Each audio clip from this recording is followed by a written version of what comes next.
నమస్తే శ్రీమాత్రే నమః శ్రీ కృష్ణాయ నమః. భక్తి ప్రేక్షకులకు స్వాగతం సుస్వాగతం. అయితే మనకి సెప్టెంబర్ నెలలో 2 గ్రహణాలు ఏర్పడుతున్నాయి. మొదటిది 7వ తారీఖు చంద్రగ్రహణం ఏర్పడింది. అది ప్రత్యక్షంగా చూసే సంపూర్ణ రాహుగ్రస్త చంద్రగ్రహణం.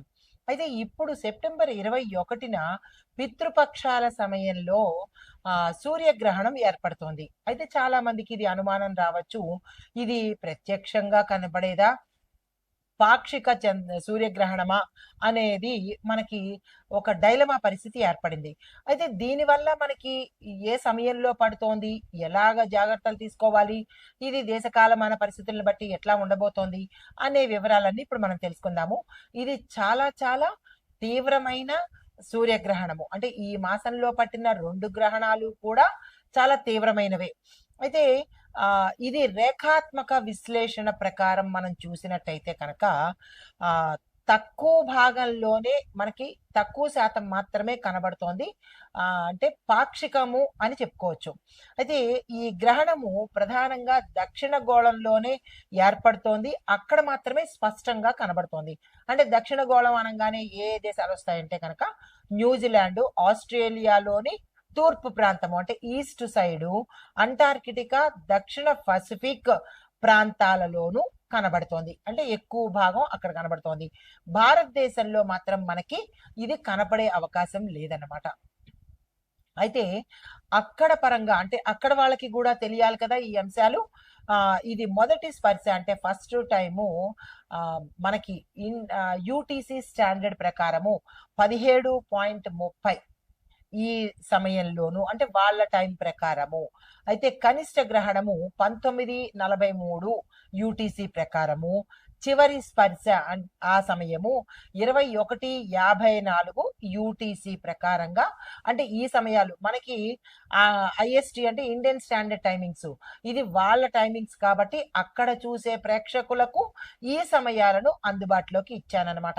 అయితే మరి ఇది ఎలాంటి ఫలితాలు ఇస్తుంది, అక్కడ వాళ్ళకైనా ఇక్కడ వాళ్ళకైనా మొత్తం అందరూ మనుషులే కదా, అందరికీ రాసులు ఉంటాయి కదా, అందరికీ నక్షత్రాలు ఉంటాయి కదా, కొంతమందికి తెలియచ్చు, కొంతమందికి తెలియకపోవచ్చు. అయినప్పటికీ ఈ గ్రహాలకి మనుషులు ఒక్కటే కాదు, నేచర్ కూడా ఇందులో అనుభవిస్తోంది. అంటే మనుషులే పాటి కనుక, కాబట్టి ఇది ప్రతి ఒక్కళ్ళకి, ఏ కులమైనా, ఏ మతమైనా, ఏ దేశమైనా, ఏ ప్రాంతమైనా సరే ఇవి అనేవి జరుగు తీరుతాయి. కాబట్టి ఇది నాకు వర్తించదు, మా దేశానికి వర్తించదు, మా వాళ్ళకి వర్తించదు అనేది లేదు. మనిషి అనే ప్రతి ప్రాణికి వర్తించేదే. అయితే మరి జాగ్రత్తలు తీసుకోవాలి. ఈ పాక్షిక గ్రహణము కన్యా రాశిలో సూర్యుడికి సంబంధించి ఏర్పడుతోంది కాబట్టి మరి శాస్త్ర సంబంధిత ఆస్ట్రాలజీ ప్రకారము కొన్ని మార్పులకు దారితీస్తుంది. అది ఏ ప్రాంతమైనప్పటికీ చాలా చేంజెస్ వస్తాయి. గ్రహణాలు అంటేనే చేంజెస్ వస్తుంది, ప్రకృతిలోనూ మనిషిలోనూ కూడా. అయితే మరి ఎలా ఉండబోతోంది, ఏం పరిహారాలు చేసుకోవాలి అంటే కనుక ఈ గ్రహణ సమయంలో ఆహారం తీసుకోవడం అనేది నిషిద్ధము. అది రూల్డ్ అవుట్, అది దాన్ని కాదనలేని సత్యము. అయితే వ్యాయామాలు చేయడము, వర్కౌట్స్ చేయడము, నాకేంటి పర్వాలేదు అని అనుకుని వర్కౌట్స్ చేయడము, ఇలాంటివి ప్రకృతికి కానీ ధర్మానికి కానీ లేదా గ్రహాలకి కానీ ఎదురు పెడితే పరిణామాలు మనకి తెలుసు ఎలా ఉంటాయో. అయితే ప్రముఖమైన నిర్ణయాలు తీసుకోవడం కూడా మనం ఈ సమయంలో చెయ్యరాదు. అంటే ఆ నిర్ణయాలు వికటిస్తాయన్నమాట. గ్రహణం అంటేనే చెడు కదా, కాబట్టి ఆ చెడు సమయంలో, టాక్సిక్ సమయంలో ఎటువంటి పనులు చెయ్యకూడదు. ఏ పనులు చెయ్యాలి అంటే కనుక మంచి పనులు చెయ్యండి. అంటే దైవధ్యానము, మంత్రధ్యానము, లేదా అంటే మంచి మంచి దానాలు ఇలాంటివి చేసుకోవాలి. అయితే మరీ ముఖ్యంగా ఈ మిథున, కుంభ, ధనస్సు, కన్య, మీనము ఈ రాశులలో ఉండే వాళ్ళకి ఎక్కువగా ప్రభావం చూపిస్తుంది. అది ఏ దేశంలో ఉన్న వాళ్ళైనా సరే, అమెరికాలో ఉండనండి, న్యూజిలాండ్లో ఉండనండి, పసిఫిక్లో ఉండనండి, భారతదేశంలో ఉండనండి, ఎవరికైనా ఈ గ్రహాలు, రాశులు, నక్షత్రాలు కామను. అది కాదు అనడానికి దాన్ని పరిమితికి మించి ఎవరు లేరు కదా, పుడుతున్నారు కదా. ఆ పుట్టినప్పుడు సమయం ఉంటుంది, నక్షత్రం ఉంటుంది, గ్రహం ఉంటుంది, ఇవన్నీ ఉన్నప్పుడు ఫలితాలు కూడా ఉంటాయి కదా.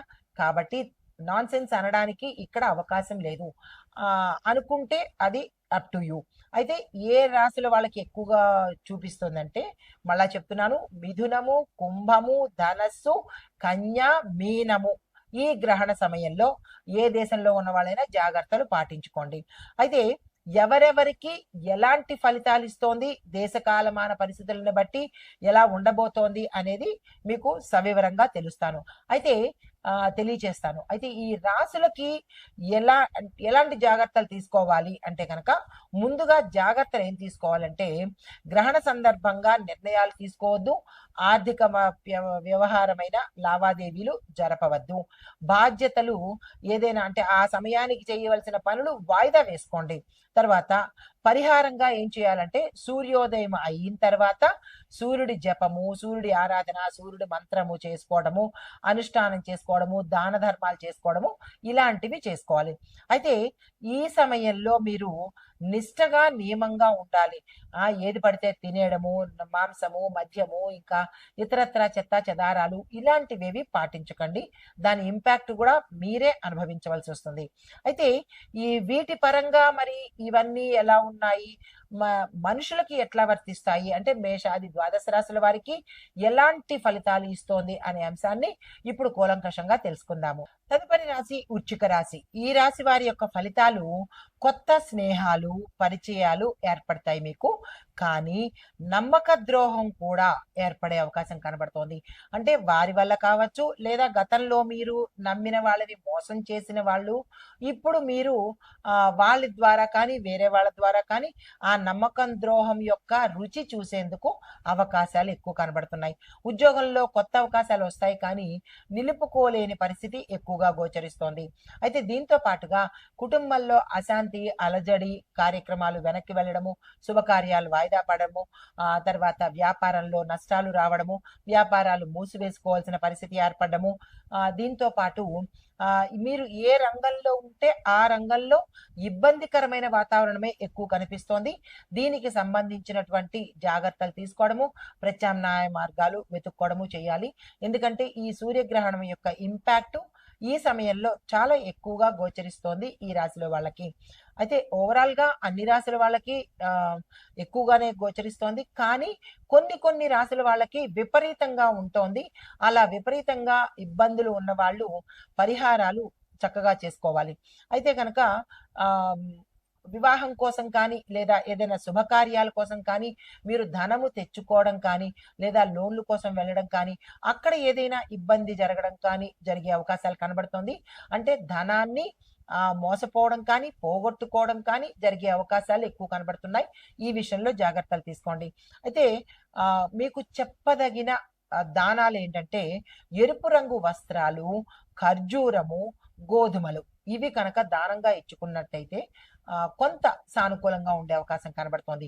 అయితే మీరు చేయదగిన పరిహారం ఏంటంటే, ఆదివారం రోజు సూర్యనారాయణ మూర్తికి తాంబూలాన్ని సమర్పించి, అంటే సూర్యనారాయణ మూర్తికి తాంబూలం ఎలా ఇస్తాము అంటే కనుక, యథావిధిన మిగతా భగవంతుళ్ళకి ఎలాగైతే ఇస్తున్నామో అలాగే ఇచ్చి ఆ తాంబూలాన్ని స్వామివారికి స్వయం పాకాన్ని సమర్పించుకొని, ఏదైనా గుళ్ళో కానీ దేవాలయంలో కానీ పంతులు గారికి అంటే పూజారికి కానీ బ్రాహ్మడికి కానీ స్వయం పాక రీతిలో ఇచ్చుకున్నట్టయితే కనుక మంచి ఫలితాలు పొందే అవకాశం కనబడుతోంది. అయితే ఇది కంక్లూజన్ అనమాట. ఇది రాసుల తర్వాత వేసుకోండి. అయితే ఓవరాల్ గా చూసినట్టయితే ఈ పాక్షిక సూర్యగ్రహణము కన్య రాశిలో జరుగుతున్నందువల్ల కన్య, మీన, మిథున, ధనస్సు, కుంభరాశి వాళ్లకు కొంత, అంటే ధనస్సు మిశ్రమ ఫలితాలు, వీళ్ళని అంత ఇంపాక్ట్ కనిపించట్లేదు. ఎక్కువగా కనిపించేది కన్య, మీన, కుంభరాశుల వాళ్ళకి చాలా ఎక్కువగా తీవ్రమైన చెడు ఫలితాలను ఇస్తోంది. ప్రభావం కూడా తీవ్రంగా కనిపిస్తోంది. జాగ్రత్తలు తీసుకోండి. అయితే ఈ ప్రతికూల ఫలితాలు మనము ఉపశమనం చేసుకోవటానికి సూర్యారాధన తప్పనిసరిగా చేయాలి. దాన ధర్మాలు చేసుకోవాలి. వ్రతాలు, నోములు, అంటే వ్రతము అంటే మరి సత్యనారాయణ వ్రతము, వినాయక వ్రతము అని కాదు. ఒక నియమం పెట్టుకొని నేను ఈ పని చేస్తాను, ఈ దానం చేసుకుంటాను, ఒక నియమ ప్రకారంగా చేసే పూజలన్నమాట. సత్యాచరణ ఉత్తమ పరిహారము. అబద్ధాలాడడం కానీ, ఎవరినో మోసం చేయడం కానీ, ఇతర వాళ్ళని ఇబ్బంది పెట్టడం కానీ, ఇలాంటి ధర్మానికి విరుద్ధంగా చేసే పనులు ఏదైనా సరే విపరీతమైన పరిణామాలు చూపిస్తాయి. అంటే ఇల్లీగల్ కాంటాక్ట్స్ అనుకోవచ్చు, వేరే వాళ్ళతో అంటే విచ్చలవిడితనం కానీ, ఇట్లాంటివేవైనా ధర్మానికి విరుద్ధమైన పనులు ఎవరు చేసుకున్నా దాని ఇంపాక్ట్ ఏదో ఒక సమయంలో అనుభవించి తీరవలసిందే. కాబట్టి తెలిసి తెలిసి ఎందుకు నిప్పులో చేయి పెట్టుకోవడము? తప్పు అన్న దానికి దూరంగా ఉంటేనే మంచిది కదా! సో, ఈ పరిహారాలన్నీ పాటించుకొని కొంతైనా సానుకూలమైన ఫలితాలు పొందాలి అని కోరుకుంటూ నమస్తే.